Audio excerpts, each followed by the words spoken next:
Gene पियाजे की theory पढ़ते वक्त ना दो शब्द हैं जो हमेशा कंफ्यूज करते हैं, एडाप्टेशन और अकोमोडेशन। मतलब सुनने में तो एक जैसे लगते हैं, पर क्या ये सच में एक ही है या फिर इनके बीच कोई बहुत बड़ा गहरा फर्क है?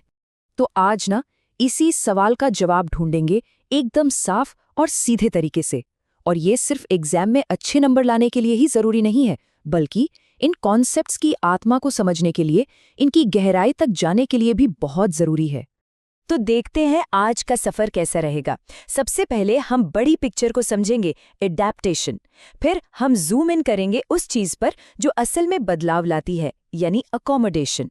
इसके बाद दोनों को आमने सामने रखकर देखेंगे, फिर समझेंगे कि बचपन से बड़े होने तक ये कैसे काम करते हैं, और आखिर में देखेंगे कि आज के जमाने में इन आइडियाज को कैसे देखा जाता है।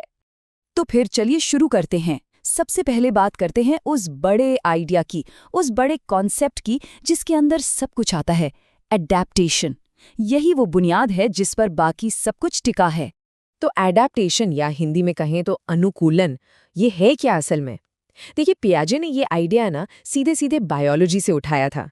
सोचिए, जैसे कोई जानवर अपने माहौल में जिंदा रहने के लिए खुद को ढाल लेता है ना? ठीक वैसे ही हमारा दिमाग भी बौद्धिक तौर पर जिंदा रहने के लिए, दुनिया को समझने के लिए खुद को एडजस्ट करता है। यही पूरी प्रक्रिया एडैप्टेशन है। इसे ऐसे समझिए कि एडैप्टेशन एक बहुत बड़ा छाता है, एक अम्ब्रेला प्रोसेस, और इस छाते के नीचे दो बहुत जरूरी चीजें होती हैं, एसिमिलेशन और अकोमोडेशन। ये कोई एक बार होने वाली चीज नहीं है, बल्कि ये तो लगातार चलता रहता है। एक ऐसा प्रोसेस जो हमारे दिमाग और बाहरी दुनिया के बीच एक बैलेंस, एक इक्विलिब्रियम बनाए रखता है। अच्छा, तो अब उस बड़े छाते के नीचे आते हैं और बात करते हैं उस असली इंजन की, जो हमारे दिमागी विकास को आगे बढ़ाता है। और वो इंजन है अकोमोडेशन, या जिसे हम समायोजन भी कहते हैं। अब ये अकोमोडेशन होता कब है?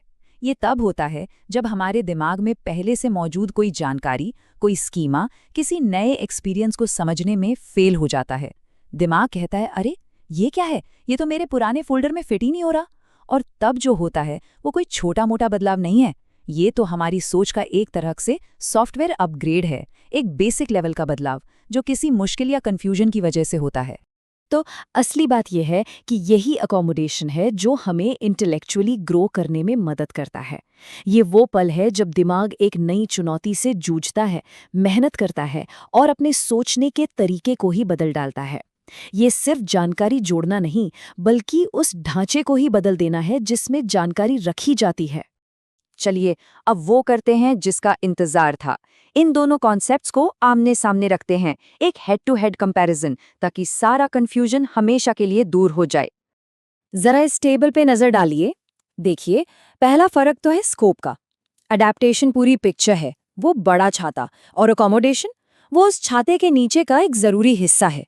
दूसरा, अडैप्टेशन एक फंक्शनल एडजस्टमेंट है, मतलब काम चलाने के लिए एडजस्ट करना, जबकि अकोमोडेशन एक स्ट्रक्चरल बदलाव है, यानी पूरे सिस्टम को ही बदल देना। अडैप्टेशन तो लगातार चलता रहता है, पर अकोमोडेशन तभी होता है जब कोई नई चुनौती आती है। और सबसे बड़ी बात, अडैप्टेशन हमें दुनिया में सर्वाइव करने में मदद करता है, जबकि अकोमोडेशन हमें डेवलप यानी विकसित होने में मदद करता है। एक छोटा सा रोजमर्रा का उदाहरण लेते हैं। सोचिए, एक बच्चे ने पहली बार बिल्ली देखी। उसके दिमाग में 4 पैरों वाला जानवर का मतलब है कुत्ता, तो वो बिल्ली को देखकर चिल्लाता है, कुत्ता। ये हुआ एसिमिलेशन, नई चीज को पुराने खाने में फिट कर दिया। फिर कोई उसे बताता है, नहीं बेटा, ये बिल्ली है, ये म्याऊं करती है। अब बच्चे के दिमाग में कंफ्यूजन हुआ, वो अपने जानवर वाले स्कीमा को बदलता है, उसमें एक नया फोल्डर बनाता है बिल्ली का। ये जो बदलाव हुआ, ये है अकोमोडेशन। और ये जो पूरा का पूरा सीखने का प्रोसेस हुआ ना, गलती करना, सुधरना और नया सीखना, वही है एडैप्टेशन। तो अगर किसी को एक लाइन में समझाना हो तो कैसे कहेंगे? बस इतना कि एडैप्टेशन वो पूरा का पूरा एडजस्टमेंट का खेल है, और अकोमोडेशन उस खेल का वो हिस्सा है जहां नियम ही बदल दिए जाते हैं। अच्छा, एक सवाल और उठता है, क्या ये प्रोसेस, ये एसिमिलेशन और अकोमोडेशन पूरी जिंदगी एक जैसे ही चलते हैं, या उम्र के साथ इनमें कोई बदलाव आता है? चलिए देखते हैं कि बचपन से बड़े होने तक ये कहानी कैसे बदलती है। जब हम छोटे बच्चे होते हैं तो ज्यादातर एसिमिलेशन पर ही निर्भर करते हैं, मतलब हर नई चीज को अपनी छोटी सी दुनिया में फिट करने की कोशिश करते हैं। लेकिन जैसे जैसे हम बड़े होते हैं, समझदार होते हैं, अकोमोडेशन का रोल बढ़ता जाता है। हम अपनी सोच को, अपनी समझ को बदलने के लिए तैयार हो जाते हैं और मुश्किल चीज़ों को समझने के लिए ये बदलाव ज़रूरी भी हो जाता है। तो इसको ऐसे समराइज कर सकते हैं, अडेप्टेशन हमें दुनिया के साथ तालमेल में रखता है और अकोमोडेशन उसी दुनिया के अंदर हमें इंटेलेक्चुअली ग्रो कराता है। एक हमें स्टेबल रखता है, दूसरा हमें आगे बढ़ाता है। दोनों अलग हैं पर एक दूसरे के बिना अधूरे हैं। अब ये तो हो गई पियाजे की थियरी, पर क्या आज भी ये आइडियाज उतने ही मायने रखते हैं? आज का मॉडर्न साइकोलॉजी इन कॉन्सेप्ट्स को किस नज़र से देखता है? चलिए इस पर भी एक नज़र डालते हैं। देखिए, पियाजे के ये कॉन्सेप्ट्स आज भी इतने पावरफुल इसलिए हैं क्योंकि ये सिर्फ ये नहीं बताते कि हम सीखते हैं, बल्कि ये समझाते हैं कि हम सीखते कैसे हैं। ये वो पुल है जो बायोलॉजी और साइकोलॉजी को जोड़ता है। और आजकल जो कंस्ट्रक्टिविस्ट एजुकेशन की बात होती है ना, कि बच्चे खुद अपना ज्ञान बनाते हैं, उसकी नींव पियाजे ने ही रखी थी।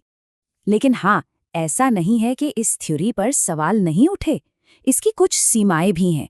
जैसे वाइगॉत्स्की जैसे विचारकों ने कहा कि पियाजे ने समाज और दूसरों से मिलने वाली मदद यानी सोशल स्कैफोल्डिंग के रोल को नज़रअंदाज कर दिया, और शायद हमारा विकास इतना सीधा और एक जैसा नहीं होता जैसा पियाजे ने बताया था। आज हम मानते हैं कि सही गाइडेंस मिलने पर सीखने का यानी अकोमोडेशन का प्रोसेस और भी तेज हो सकता है। तो चलिए एक फाइनल रिकैप करते हैं सब कुछ एक साथ। स्कीमा वो है हमारे दिमाग का फाइलिंग सिस्टम। एसिमिलेशन, नई फाइल को पुराने फोल्डर में डाल देना। अकोमोडेशन, एक बिल्कुल नया फोल्डर बनाना या पूरे फाइलिंग सिस्टम को ही अपग्रेड कर देना। और अडैप्टेशन, ये पूरा का पूरा फाइलिंग का काम, यही अडैप्टेशन है। और आखिर में इस एक लाइन पर जरूर गौर कीजिए। अडैप्टेशन हमें हकीकत के साथ एडजस्टेड रखता है, लेकिन अकोमोडेशन वो हकीकत के बारे में हमारी समझ को ही बदल कर रख देता है।